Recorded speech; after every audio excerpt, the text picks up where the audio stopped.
Comrades, we're going to look briefly now at how this works and how, in many ways, it was challenged from the end of apartheid into now and what happened. So it relates to all of this, how power is structured in society and how power can reconstruct itself sometimes and change slightly. Sorry, comrade.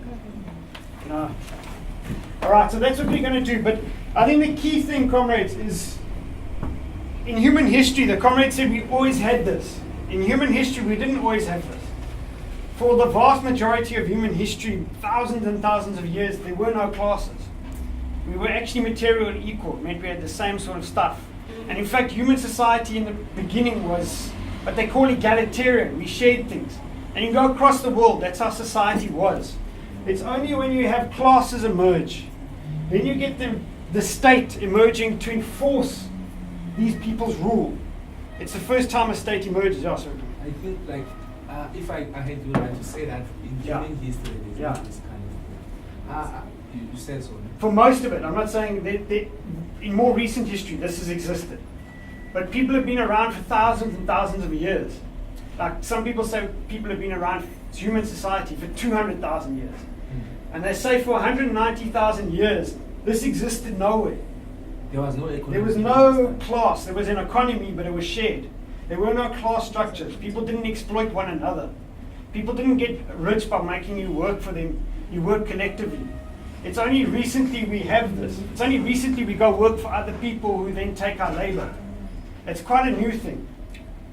Okay, for so another time. we can discuss that. So anyway, comrades, once you have a class system, you need a way to enforce it. So these people need a way to rule. So the way they have is the state. Now the state, like the class system, is actually a pyramid.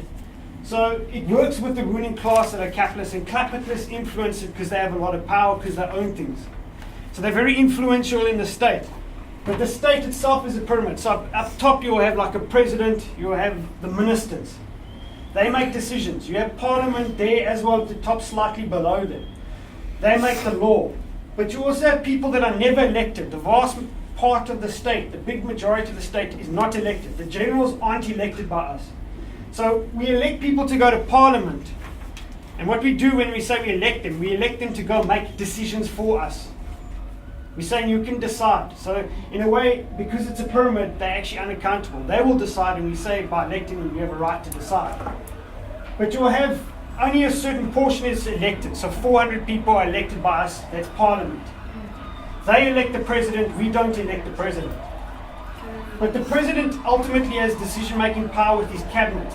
Then there's parliament under them. Then you have director generals, all of the people that work at the top. They're never elected, they're appointed. And you will have like lots of people right at the top as well that aren't elected. They're appointed by the parties that we say can make decisions. Or when we vote for them, they make decisions, we don't make decisions. So it's a pyramid. So the decisions flow down. They don't flow up. Yeah, so it's a top-down approach. So you'll have people at the lower level that work for the state. Teachers, nurses, doctors, whatever. But they're not the ruling part of the state. It's only right at the top that actually make decisions, and they'll instruct the decisions down. So if you're a nurse, you can't decide tomorrow, I don't want to come to work.